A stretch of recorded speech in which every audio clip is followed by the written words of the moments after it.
Hindi ko yan daladali ha. Ikaw katabi ha? Hugasan. Simot ko siya. Simot ka siya. Sabi ng malalaglag. Hindi, kasi hindi na ipatong. Doon pa sa kanyang tabi. Tanong mo kay bakla kung bakit doon. Tanong mo kay bakla kung bakit doon nilagay. Bago ako sisisihin mo. Sabi tumulong na. Mo tuloy si Kaishon, di ba? Kasi ko ni Marley. Hindi ko nadali ha. Tingnan mo na ang pinapatungan. Ang ulaga. Dahil lang itulong lang. Dalawa na hindi pa napantayan. Ako pa sisisihin. Magagaling sila to. Ang ulaga na. Yan mga pakana mo. Nabuhay tuloy sinasirang isyon. Kaishon, tingin. Lagong ng boses na ngayon.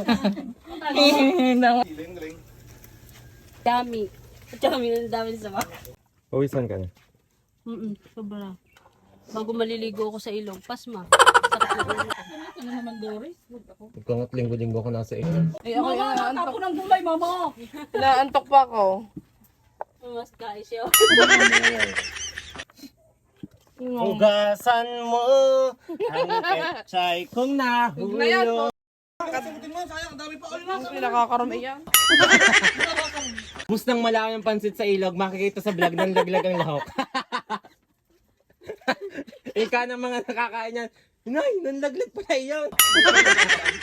Oy, dalawa ang nakabantay. Mga turtugao, hindi nakita. Ay, dalawang bantay, nanlaglag pang bago lahat. Bintangan. Ang birthday po kasi ngayon ni Iya. Second birthday ka. Oo. Tatlo may birthday. Tatlong birthday, kay Si happy Aisel. birthday kay Nuni J, kay Aisel at kay Iya yo. Isama mo na Si dito. Sinel.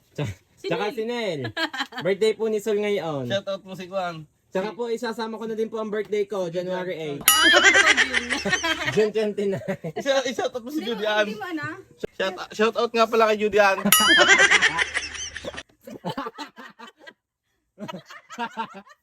Sinubasan mo ng ayos yan. Oh. Pag naman Wag yung na. inuto na hindi na malalasa. Hindi na ho namin uhugasan at walang katubig-tubig din eh. Hindi pa. Hindi naman pati kita ng kakain. Ay, hayaan at di naman kita. May magic mo. Makikita lang yan kapag napanood ang vlog. Hindi na halatang madumi. Gawa ng bigay may paminta. Ang mga nagluto, hindi kakain. Lalamig. Ngayon kakainin ko lang i-ari adobo. Hmm? Banas, pag nakakakita Bibi? na ng aso. Bili. Sige, masa na niya ako ng bakal. Oh. Bakit? Anong handa mo? Inuhat ko na nga pula muna si Iya palabas dahil sobrang nagluluhan ang kanyang mata dahil sa sobrang usok ng niluluto ni Naga. Kaya naman inihiga ko siya din sa duyan at siya'y antok na antok habang inuuga-uga ko. Excited na nga pala yung mag-ilog dahil doon gaganapin ang kanyang birthday. Dahil birthday niya kaya binigyan siya ng bulaklak at tuwang-tuwa siya sa Gumamela. Sakay na nga kami at biyahe na kami papuntang ilog. Pag nga kayo pumunta din sa ilog ng 2020, madadaanan nyo nga pala aring lawa ng Taal na napakaganda ng view. Tanaw na tanaw nyo ang baywalk dito at sobrang ganda ng view. Kaya naman hindi kayo maboboring habang nasa biyahe. At isa pa, pwede nga pala kayo dito dumayo sa paliligo sa lawa at sa ilog na 2020. Kaso wala pang hapon ay talpog ng inyong balat din sa sobrang init. Kaya naman palagi kaming sa ilog dumadayo dahil bukod sa lilom na ang ilog ay hanggang dibdib pa ang tubig. Wow! Ilog! Ligo. Ligo ka sa ilog? Oh, ilog. Ligo ka sa ilog? Ha? Opo. Nakarating na nga pala kami dito sa ilog at mapapansin nyo nga pala ang malangga ng likod ni Ga. Kaya napakalinis ang ilog at kami nga palang nauna dito sa ilog kaya naman wala pang masyadong tao. Kaya napakalinaw dito ng ilog ngayon dahil maaga kami at kami ang nauna. Dito nga pala i-celebrate ang birthday ni Iya kaya naman nagdala kami ng bangus na aming ibabangin mamaya. Ito nga pala ang may birthday guys. Ito.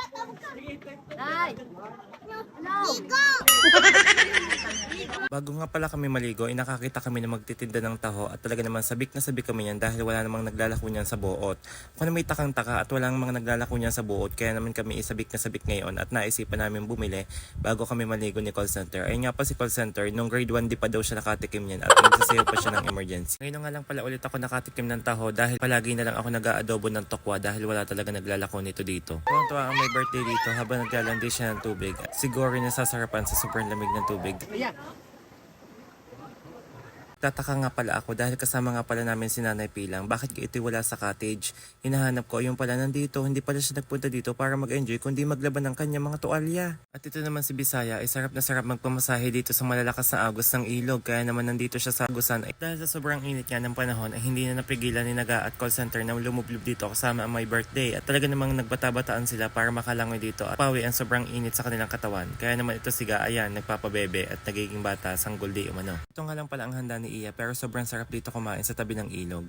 Yan nga pala yung pansit na hindi nila alam na nanabog yung mga lahok bago ito maluto. Umahon na nga pala kaming lahat sa tubig at naglalakad-lakad na kami papunta sa parking lot at iniintay namin doon ang aming service na van.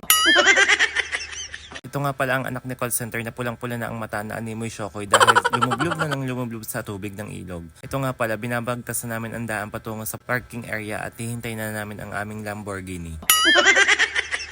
Kanina nga bago kami magpunta sa ilog ay nabungarin natin ang maaliwalas sa panahon at napakagandang tanawin ng Lawa ng Taal. Ngayon naman hinapon na nga kami at makikita na nga pala dito ang magandang view ng Lawa ng Taal ulit bago kami umuwi. Kasisilayan din pala ang malapit na mag-sunset na araw at napakagandang tanawin. Napakaganda ng araw at terik ni terik kaya naman ang balat ni Ga at ni call center ay talagang talpog na.